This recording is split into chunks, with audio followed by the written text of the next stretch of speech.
lapis baja milik Brigade ke-114 Rusia menyerang militer Ukraina yang akan melakukan evakuasi terhadap pasukannya. Kendaraan evakuasi ini terdeteksi radar Rusia dan langsung diserang begitu saja. Dalam video yang dibagikan oleh grup Wagner, tampak setidaknya belasan pasukan Ukraina yang sedang tiarap menunggu mobil evakuasi. Ada yang berkamuflase di tanah, namun ada juga yang bersembunyi di dalam selokan.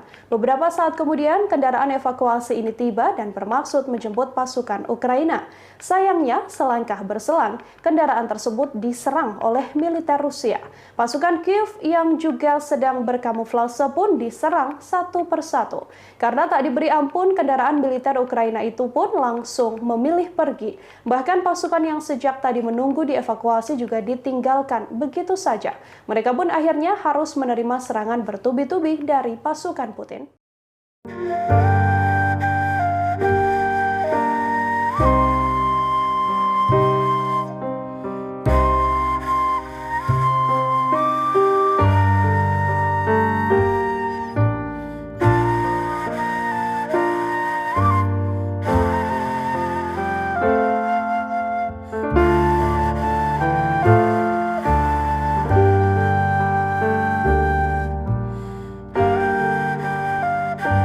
Terima kasih sudah nonton.